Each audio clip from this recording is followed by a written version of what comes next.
Or was there debt? What types of debts were there? What was the structure of those debts?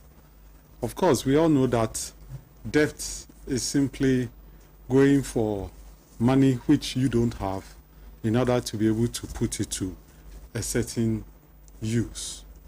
Over the years, the aid industry has grown up. It has grown to be a very big industry. Indeed, the aid industry has become an instrument of the foreign policy of most major powers. Whilst some people tend to think that aid is a philanthropic activity, somebody wants to help you, so he's giving you aid. Indeed, if we go into it and into its structure, you come to realize that aid in itself has become a commodity which is sold, like capital is sold. And of course, what is gotten in return is interest.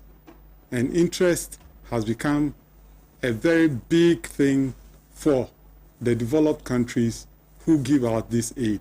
And indeed, it is part of their financial architecture which helps them also earn money. I want us to go a bit backwards to see how this debt thing evolved within the capitalist economy. In the 20s and 30s, before that even, a characteristic of capitalism is overproduction.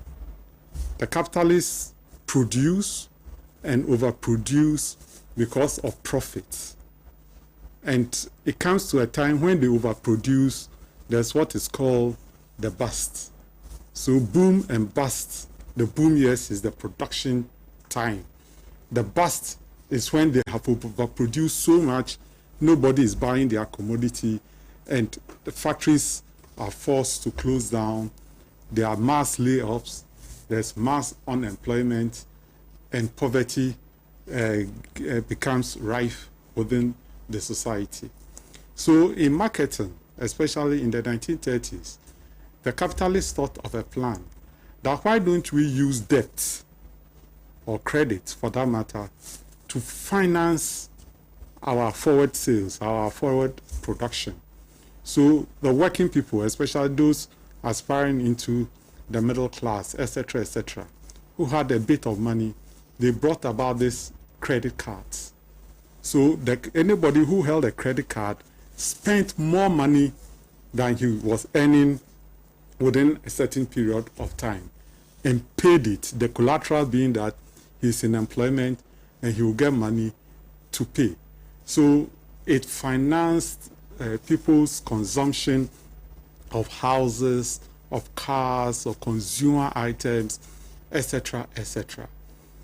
But the downside of it is that when there's too much debt and people are unable to pay, it affects the financial system. And a classic example of this debt overhang, which affected the world financial system, was in 2008, when there was a financial meltdown because of the quantum of debt which the banks had and which was not being paid. And so there was a meltdown. It is this type of capitalist norm that has been brought to the developing countries. So in the 60s, yes, there was debt. But what type of debt was there? I want to give an example.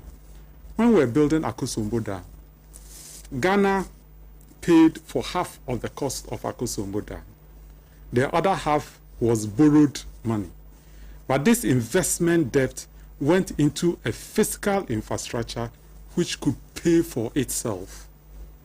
So within 8 years, Akosombo exported electricity to Togo and our friend Dahomey, Benin, and got enough money that debt which was incurred in borrowing for the Akosombo Dam was paid off. It means the project itself paid for itself. And we can also give a recent example of the Tuabo gas fields, where the money which was loaned, which we loaned from the Chinese, to finance it, the savings in the import of oil for thermal stations, which has been filled by gas, is paying for the Tuabo gas fields. But in the 80s, when with the advent of structural adjustment and economic recovery program, we started contracting debts, which was solely to make sure that our balance of payment deficits were paid for. And what was our balance of payment deficit? Our balance of payment deficits were the fact that because we were forced to privatize and close down a lot of our factories, we started importing more and more of the goods that we demanded and used in our country. And we needed to make it up because the money we were relying on to pay for those imported goods was mainly coming from the cocoa sector. That's our traditional exports of gold and cocoa. And it was not enough to pay for those consumer items. But they kept on piling us with debts. Both the multilateral institutions of the Bretton Woods stock, that's the International Bank for Reconstruction and Development, the World Bank, the International Monetary Fund, and then the capital market, that's the commercial capital market. We're also raising Euro bonds and all sorts of bonds for us. Those are even the external debts. We are not talking of the internal debts, which also was coming because we were raising bonds, which Ghanaians were buying, and statutory payments, which we were supposed to make for GED fund, etc., we're not paying. We're capping funds, especially under this MPP government. That is also building arrears, not paying contractors, etc. That's all part of the debt stock of our country. But having debt is not simply just having acquired those loans. You have to pay both interest on the loans you have acquired and then pay the principal. And those loans are within a certain period of time. Of course, you can go and seek for a moratorium on the payments of the debts, get refinancing, but that is go and borrow more money to pay, or with the moratorium, they extend the lifeline of the time period you are supposed to pay, and then you pay higher interest. So the debt started growing in itself, not only through the acquisition of more money, but there was an exponential growth of the debt itself through increased interest payments and through the fact that we had to borrow more money in order to pay the principal. And so you have paid the principal, but because you borrowed money to pay the principal, you have contracted more debts. And it became so serious that in the 1990s, an advocacy group called Jubilee 2000, incidentally, I think in Ghana, it was being led by Shishi, Akoto-Ampao, and others, who were a coalition of NGOs, especially British NGOs, started advocating for the debts of the developing countries to be written off. In fact, the debts amounted to about $300 billion. It was this advocacy and this global worldwide campaign which led the IMF and the World Bank to bring an initiative in 1996 of the highly indebted poor country debts. And what is the real essence of that initiative? The real essence was that countries, about 35 or 36 of them, got so much into debt that they didn't have enough money to pay for it. That's one. Number two, most of those debts had already been paid for 10 times over, as far as interest is concerned, and as far as borrowing to refinance or repay the principal was concerned. So it was not an act of charity by the developed countries for us to write off our debts. They had gotten more than enough, but they needed countries which were sustainable, which had a sustainable economy, which could continue to trade with them, either by generating their own foreign exchange or by being able to contract more debt in order to buy the consumer goods which they usually imported from them. If we went completely bankrupt, for example, we won't be able to import anything from them, and they would have lost the market, and they didn't want to lose the market. So HIPC was not a philanthropy to dash you your debt. No, HIPC was to make sure that they brought you to a level where your debt repayments will be sustainable by you. It did not change the system. It simply was a palliative for them to look good, one, a palliative for them to be economically gain the advantage and continue to be able to trade with you on equal terms as the international trade system is, for them to be able to make their money. And so they brought about this HIPC, and Ghana in 2001 assessed or was assessed into this HIPC. When we were assessed into the HIPC, our debt to GDP ratio was 113%.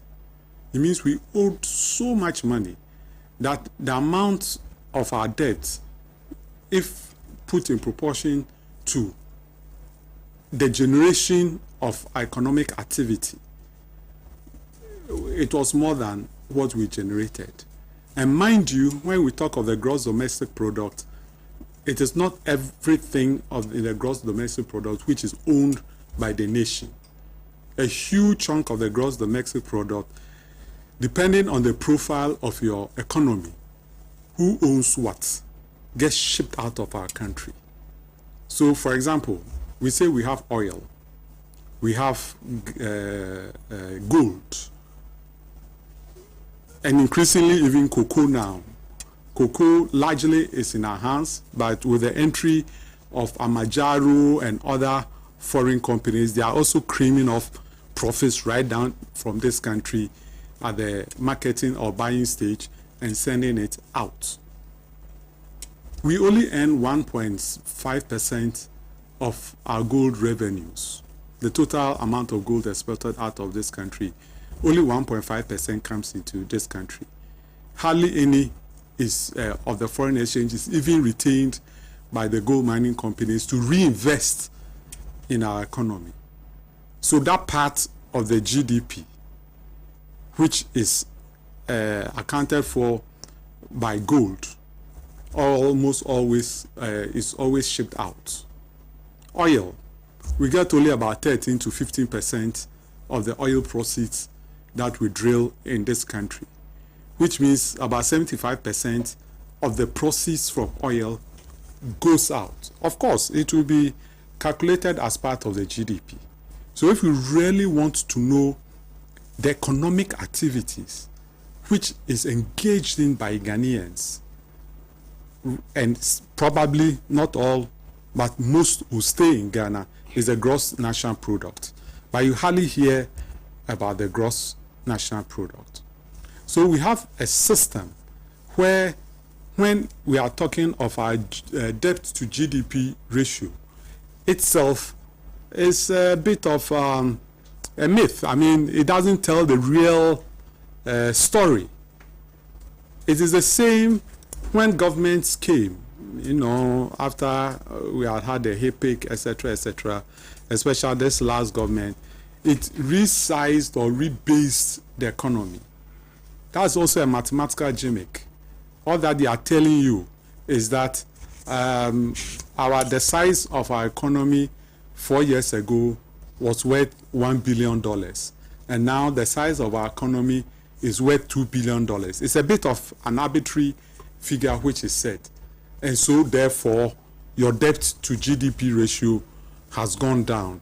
And if your debt to GDP ratio has gone down, then you can borrow more money. Now again, this borrowing industry, let's look at it closely.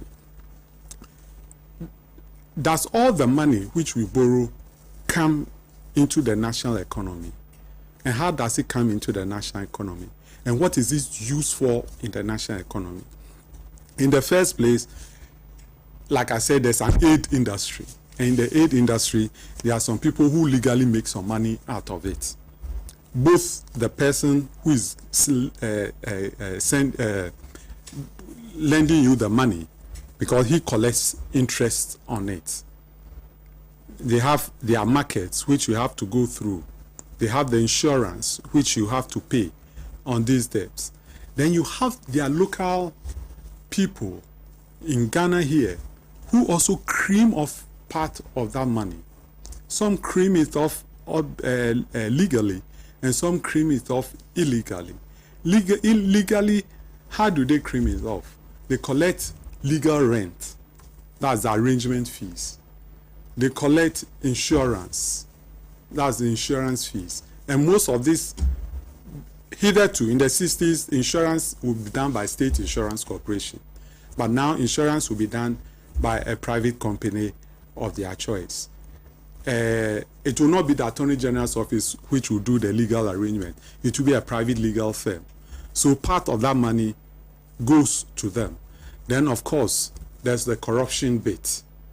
The corruption bit where people, monies exchange hands in order for debts to be contracted. Then when it comes into the system, of course, if it is a loan which must, the loan is tailored to purchase goods from the recipient, from the borrowing or lending country, in order to boost the economy. So you go and borrow money in order to buy school uniform for your free SHS. And the material, the textiles, are not made in Ghana. They are made outside. Or the exercise books are made outside. Then they give you credit. You bring it in. It creates employment there. Does not create employment here. You have to look for money to pay for it, or you have to look for money to pay the interest on it over many years. So that is how the architecture of this debt thing looks like. In this country, we borrowed so much money, like I indicated. We borrowed some money which we have used, which has gone as an investment, as investments in strategic industries. And this really happened during the 60s when we borrowed money to build factories.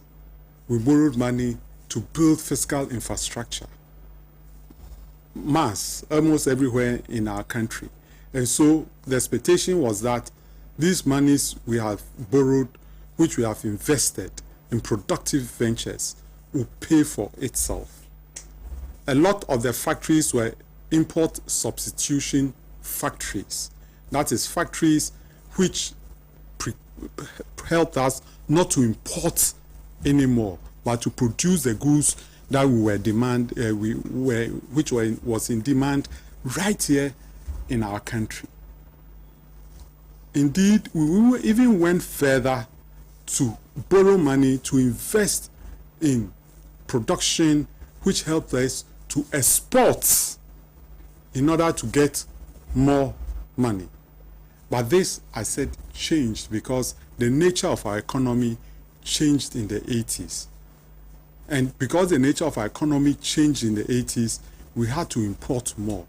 Because the nature of our economy changed under the neoliberal regimes of the 80s, the 90s, right up to 2000, we import a lot of rice and we borrow money, that's get the foreign exchange for companies in this country to be able to access that foreign currency in order to import the rice, in order to import the chicken.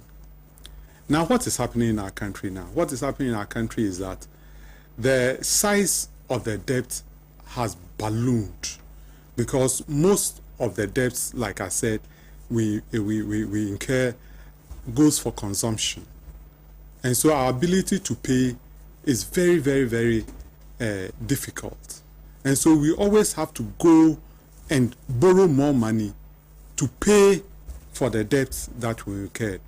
Meanwhile, interest rates keeps on changing, depending on the economic factors, especially in the West. And as they keep on changing, you know, the interest rate regime in our country as well, the debt keeps on ballooning. What has our country done about it? It has always sought solace in trying to get debt relief. That's, oh, we have paid, so you dash us some. Dash us part of the amount which we are still owing, which you and I know that are not genuine debts, because we have already finished paying for it. From the time 2009, when our debt was supposed to have come down to 9.5 billion, till now our debt is in the range of 235 billion. We are using 43% of our national revenue in paying for our debts. And indeed, the Deputy Minister for Finance is even saying that grants which we get, ostensibly also to support our budgetary support, is also being used to pay debts.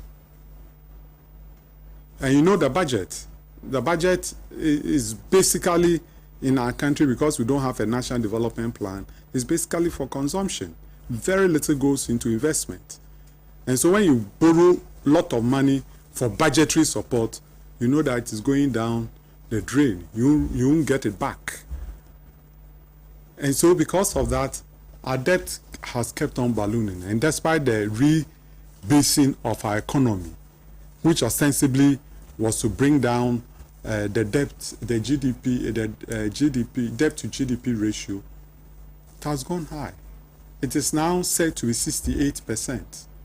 And it is higher than in 2016, when it was 58%, and the opposition party, led by Dr. Bawumia, said that we had reached or attained HIPIC status. So now it seems that we have passed the HIPIC status, having gone to almost 70%, although there's a denial. Of course, the IMF came out to say that they had not declared us HIPIC. But there's a difference between the declaration of a country as HIPIC and that country meeting the criteria which is used to measure when a country becomes HIPIC. And of course, it is also known that once you have been HIPIC before, you can't be HIPIC a second time. So what is happening in our country is that our economy is in shambles.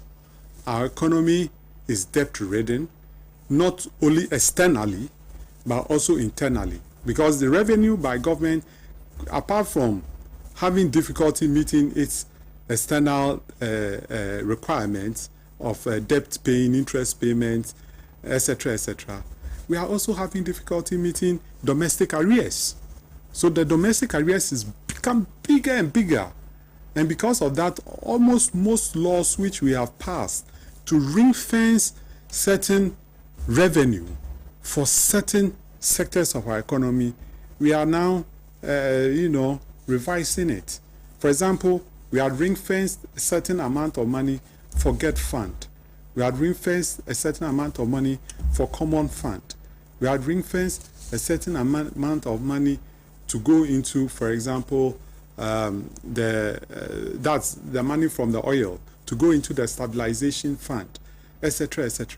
We are now using all these kind of monies. We are capping all these sectors, the monies we are supposed to be ring-fencing into these sectors, and then using it to pay debts, and mostly external debts, leaving the local debts. So contractors are being owed. The banks, where the contractors borrowed money to finance or pre-finance government contracts, were also owing. And we saw what happened. The financial crisis. Most of the banks which went under was under the weight of the fact that government was not paying its debts. And because government was not paying its debts, the companies which were owed by government were also unable to pay their bankers. And so they couldn't meet their statutory requirements. So these are some of the consequences of too much debt. Nobody is saying that you don't borrow. But there's a difference between productive borrowing, where you invest in productive ventures, and profligate borrowing, where you just use it to support a lifestyle or to support consumption.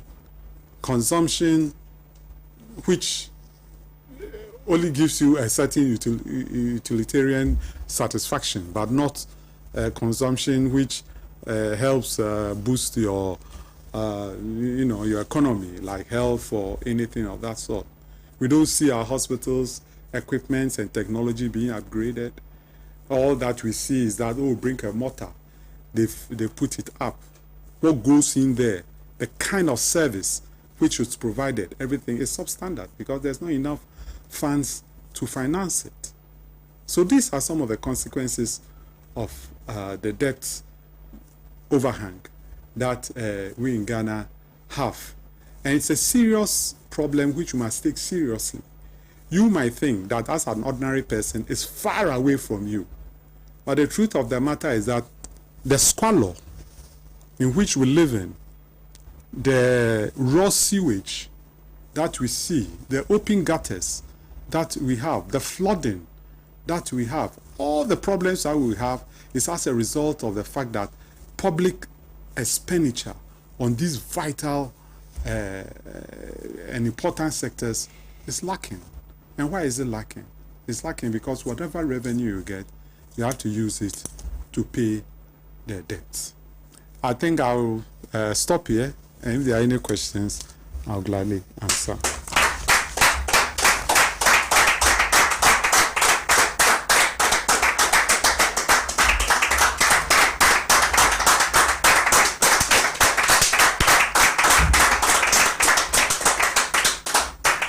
Well, that was the presentation by Justice Henaku, Comrade Justice Henaku, who happens to be the head of the International Relations Department of the Socialist Forum of Ghana and also a leading member of the Convention People's Party. Now, it's time to come to the studio audience and to give you the opportunity to ask questions, to make comments, and so on. We don't have a lot of time, so we're going to spend maximum 12 minutes on the studio audience. So for those of you who would like to raise questions and make comments, can I see your hands? Hands up. Questions and comments, hands up. I see one, I see two. Any more? Okay, so we're going to have the three of you. Now I see three. Come up here and raise your questions and your comments, and then Justice will deal with them, and then we'll go to the social media platforms. So 1, 2, and 3.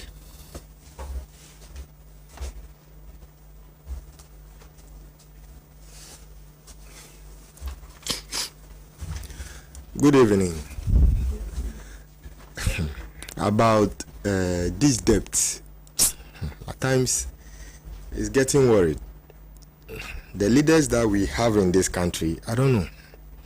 They are so lazy in such a way that the only thing they can do is to borrow. And when they borrow, you don't see whatever they are doing, the money. Some people are saying that we are not in HIPIC now. But I can tell you we are there. Because our leaders, they have not stopped borrowing. They are still borrowing. And you can't see whatever they are using the money for. They are telling us that one district, one factory. It's very sad. It's very sad. And this debt, we are the one going to pay. Me, I have not taken this money, but I'm going to pay. That is so sad. And we keep on voting for leaders who are selfish, greedy leaders. When I was coming, some people were making arguments. And they asked, why do you vote? Oh, me do party, me too. You see, I realized that Ghanaians up to now, we are, is this 64 or 63 years? Up to now, we don't know why we vote. Ghana for me pamocho. Mon transina money dentia moto aba. Because it's very sad that we have leaders who does not think about anything. The only thing they want is to go and borrow, then they share the money for themselves. And we are the one going to suffer. Look at the unemployment rate in this country. Look at the insecurity in this country. Look at our roads. Look at the hospitals. And still we follow these people. Please, the second chance is coming again. We should choose the right decision, because the Americans, they made a mistake in 2016. They have reversed those mistakes. Thank you.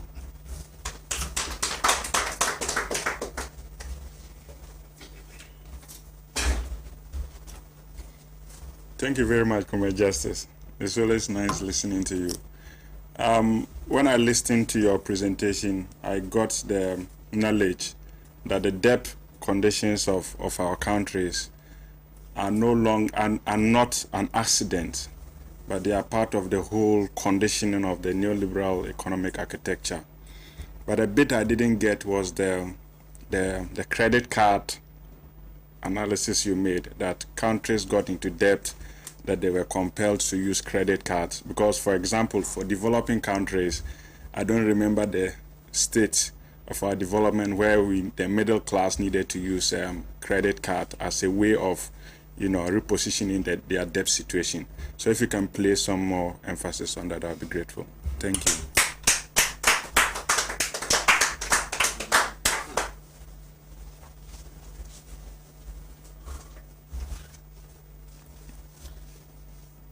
Good evening, fellow comrades. I would like to thank Comrade Justice for the insights. It is very interesting how he puts everything together and then narrates it down from the history and how it actually relates to our current situations. As for the debts of Ghana, it will continue to increase. I read some article this morning about the projection of IMF about where Ghana debts ratio will reach by the end of December, and they predicted it was predicted that it would be around 73%. That means we are yet to cross the 69 gap. So my question will be that these politicians, whenever they come to power, before they come, they make these blunt promises to deceive our Ghanaians to just get the votes, and then when they attain the power, I don't know if is it that they lose focus or they forget about the promises they actually made, and then after that they still come back to put some cloud in our face, trying to convince us that they've actually achieved those promises, and then making some kind of generic statements to balance or to justify their actions on what they've done. So what I actually want you to elaborate on is also on the issue of how the debt, when you mentioned the those who actually give the money, those who lend the money to the nations, how they benefit. You mentioned how they benefit through interest, but then I didn't get how those who actually seek for the assistance also benefits through it, and how those benefits can be identified. Thank you.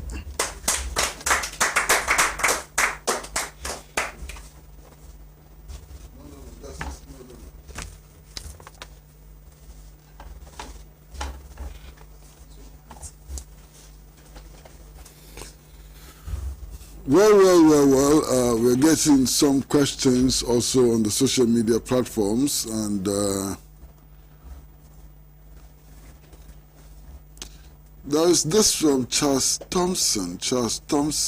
Charles Thompson. And Charles Thompson simply says, quantitative easing always sustains the Western economy when they are in trouble. And then Abdul Haq Ibrahim says, great topic for discussion. And then Charles Thompson again says, about time African countries play the West at their own game. Malaysia and Singapore played them at their own game, and look at how far they have developed. Then Lawrence Koko says, indeed, Nanado and Bawumia are the biggest mistakes choice Ghana had ever made, and that mistake shouldn't repeat itself again.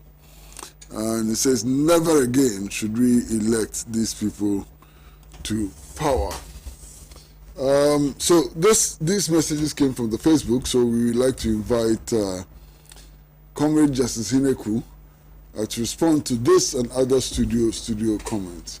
And then thereafter we'll go on WhatsApp and also perhaps YouTube and Twitter.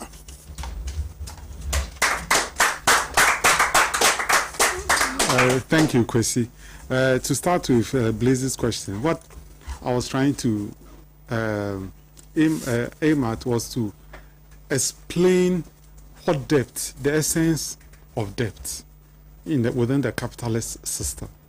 And I was saying that in the capitalist system is characterized by overproduction. And the overproduction, because they produce more commodities, they get more profits. And it leads to boom times when they are producing and consumption is high, and leads to a bust when there's overproduction and nobody is buying and they have to sack people and everything. How did they try to solve those kind of recession? They tried to solve it by using debt. How did they use debt? By issuing credit cards to their workers for them to continue consuming over an extended period of time so that the overproduction will not come. But then it led to what? It led to a debt overhang within their financial system because people owed so much for buying new houses, for buying the second car, for buying the colored television, all sorts of consumer goods. And we see it replicating also in the domestic scene in our country, such that they could not pay. So you see the housing market in the United States fell flat and a lot of foreclosures. The banks had to take over people's homes. You see Wall Street going down in 2008 because community banks and other banks who had borrowed from them couldn't pay because their customers couldn't pay. So that's the kind of thing that they brought to the world, especially for the countries at the periphery. So they use debt, that's borrowing, lending, to give us more money to pay for goods which they had used other policies to stop us from producing. In the 60s, and in fact in the 70s, we were not importing so much rice or any rice. We were not importing corned beef. We were not importing chicken. Pomaze, Ekropon, Dakon, and others were giving us more than enough chicken. So we didn't have to spend our foreign currency from the sale of cocoa to purchase those kind of things. By the 80s, when most of our factories were privatized, for example, Ghana Publishing Corporation was closed down. We still had to go to school. So we needed exercise books. So we had to import exercise books. Did we have enough money to import exercise books? No. So we're running balance of payment deficits. And in order to close that gap of the balance of payment deficit, what did we do? We were giving money to borrow. And we borrowed money for it. And we borrowed so much that we were unable to pay back because the interest rates on those borrowed money kept the amount becoming bigger and bigger. Then when the principal is due, because you didn't have enough money to, one, pay the interest rates to finance your imports, you don't have enough money to pay your principal when it becomes due. So what do? You go and borrow more money to go and refinance those debts by going to pay. So yes, you have paid your principal, but you borrowed money, so you have incurred more debts, on it.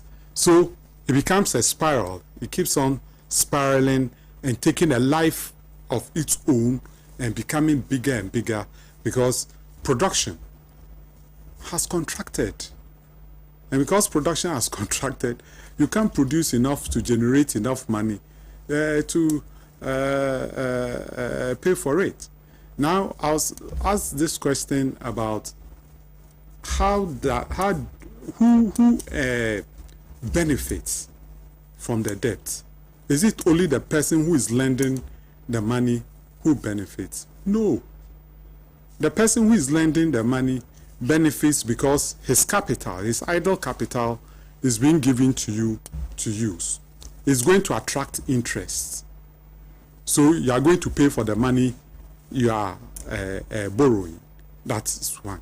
Number two, they have to make arrangements for you to get that money. There has to be legal arrangements, there has to be insurance, and all sorts of contrived arrangements for it. It goes to the lender. Sometimes there are conditions by the lender that money can only be used from the country where the money is being lent from. So for them, it becomes another way of reinvestment in their own economy and ensuring that there's no employment created in their country. Now let's look in Ghana here. When we go and borrow money, who benefits? Does it really trickle down to us? No, because most of the loans is tainted with corruption. They are contrived loans. They are not proper loans. That's one. Number two, the arrangement is not only done by the lending country. The borrowing country also does an arrangement. It does legal arrangement as well. It does insurance. So the rent taken from the amount borrowed goes to a certain group of people within the country. Then when it comes to application of the loan itself, that's where also problem starts. You have borrowed money to build a road. Is the road properly built? Is it up to the standard which is supposed to be? Or do they cut corners, which eventually leads to accidents by motorists? You are supposed to borrow money for your energy. They tell you that no, won't give you money for hydro or for a renewable. We'll rather give you money for thermal, because with thermal you buy oil. The oil, whether it's from Saudi Arabia or wherever it is, it will be from one of the Seven Sisters, one of the huge oil transnationals, from Shell or Total or one of those people. So they'll still cream off their money, but they'll tell you where and what you use the loans for. At a certain time, they were giving us loans only for budgetary support. And what constitutes our budget? Go and look at the investment section for our budget, and it is very small. It is always investment for 3 years, rolling. It is very small. Most of our budget is for consumption. So you end up piling and piling more debt without getting any reward. Are there certain debts which can be used profitably? Yes. And I gave example. I gave example of loans we contracted to invest in productive infrastructure and strategic industries. Industries which was import substitution industries, which cut down our use of foreign exchange to import goods, which sometimes are even export-led industries. Or it filled in, it was part of our national development fill the gap in our national development plan, like the Tuabo gas field. The airport too, you could say that, because it facilitates a lot of travel and others. But plenty of the debts are not the best. And I heard somebody was talking about 1D, 1F. You see, the truth of the matter is that when you are talking of industrialization, you have to think of industrialization on a scale which allows for forward and backward linkages. You want to build a textile factory. Are you going to build a textile factory and bring in cotton from elsewhere? Or you are going to bring cotton to supplement what you have, especially if you have the conditions to grow or cultivate cotton? So in Ghana, for example, let's look at the value chain. You cultivate cotton in the north. You have a ginnery in Tamale, which works on the raw cotton. It is brought to Japan textiles, which makes the yarn, which is the base for cotton, and then taken to Akosombo textiles or GTP and turned into textiles. Of course, you have linkages. You have electricity, you have water. Akosombo provides all that for the cotton industry. You have the haulage industry, which hauls it from the north down to the south. Then you had a wholesale division of GNTC, which did what? Which wholesaled it and gave it to our market women to sell. We shouldn't forget, we even created, how do you call it, a textiles department at KNUST, Kwame Nkrumah University of Science and Technology, to produce the manpower. Apart from KNUST producing mechanics and others to man the machines. So you see that this is an industry which has linkages, which uses our raw materials, which creates employment in various sectors. I'm not talking of these toy factories scattered all over the place, which absolutely has no linkages to anything, which is on a scale of the cottage industry. In order to employ the mass of the people, for you to earn revenue, you have to put people to work. You have to work. If you don't work, you can't create wealth. And it's only when you work, you put people to work, they work, that you can create wealth, you can generate revenue in order to be able to pay for the goods and services that you need. Thank you.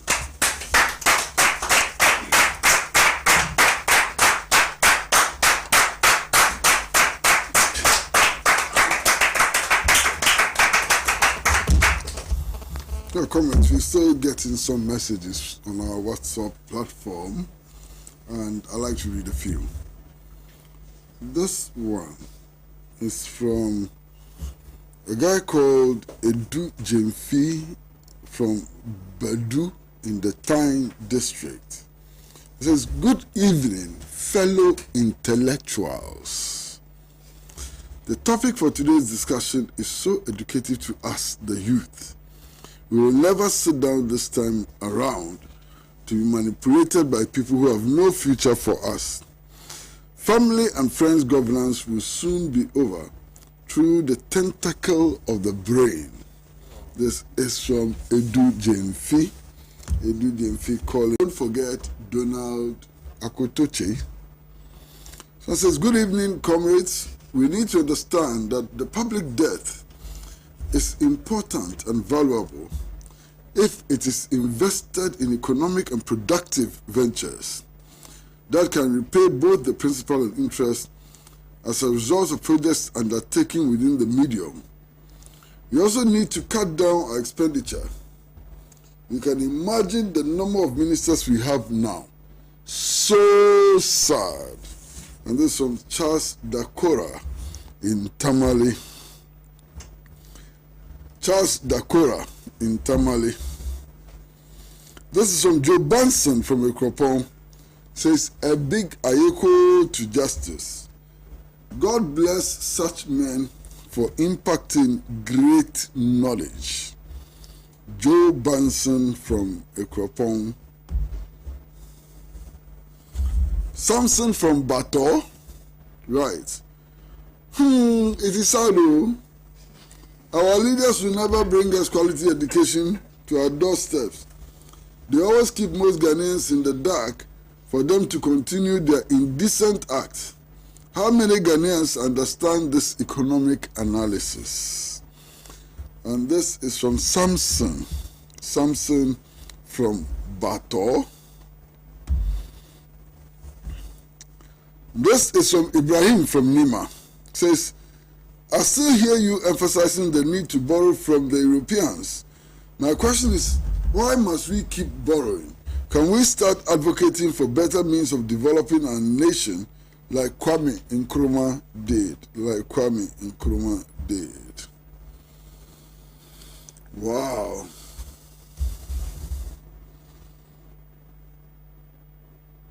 This one says, Superstation, very many thanks. Please keep the fire burning. Please keep the fire burning. And then this one is a bit long, and it is from Kanyeri Inwa. Kanyeri Inwa. In fact, the MPP government led by Nanado is the worst I've ever witnessed in the world. Oh, my friend. My friend, is it worse than Donald Trump's government? There's money in Ghana.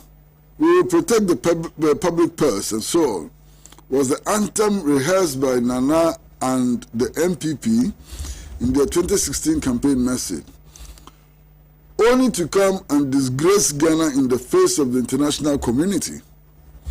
His Excellency JDM has invested Ghanaians' taxpayer money in tangible, visible, long-lasting, and useful infrastructural projects.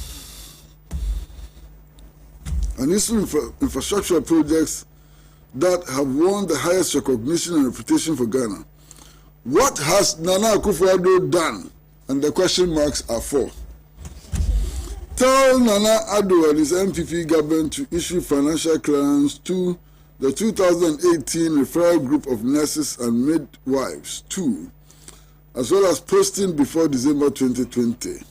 This is from a friend in Wa. Let me read the very last message. There are so many messages, but let me read this one.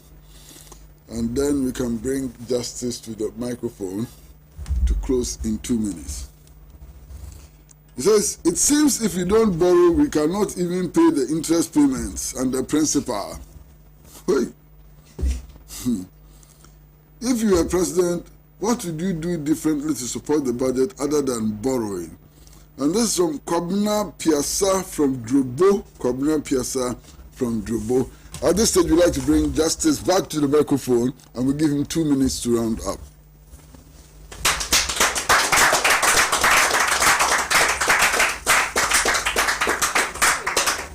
I'd like to try attempting to answer the last question on if you don't borrow, how will you run the budget? The truth of the matter is that we lose so much money from ghost payments of salaries. And why do we lose so much money from it? Indeed, we lose over $500 million every year.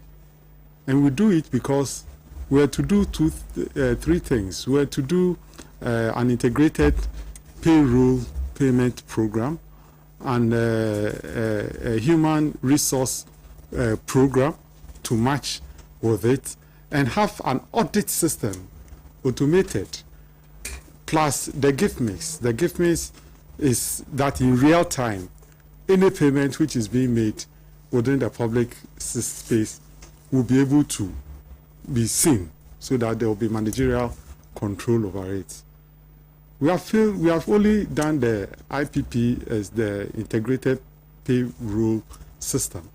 The others, we have failed to do it. We are even with that IPPD, we have disabled the audit controls from it. So anybody at all can go in and put in whatever information he wants for people to be paid. So the truth of the matter is that we can reduce our borrowing substantially, and we can do it through savings. We don't need to have a huge public expenditure, especially look at the political system. We have about 125 ministries. That is just too much. We have so many agencies who are doing almost nothing. Why can't they be consolidated? That's one. Why can't we increase the amount of money we get from our own resources? Why should we get only 1.5% of our gold revenues? Why do we get only 15% from our oil revenues? Why don't we invest in putting our people to work by investing in proper factories, huge proper factories, reactivate Sopon ceramics so that you don't import WCs, reactivate Kade match factory so that you don't import matches. I mean, there are so many of them. Just reactivate them. The rubber that we use in the hospitals, etc., the latest, everything is done in the Western region. Reactivate that factory. So it lies on us. The onus is upon us. If the ruling class, we are to bring them into check because they are benefiting tremendously from the borrowing industry. And if we do understand that and we can advocate that, then we can bring them under check and this borrowing mania would cease. Thank you very much.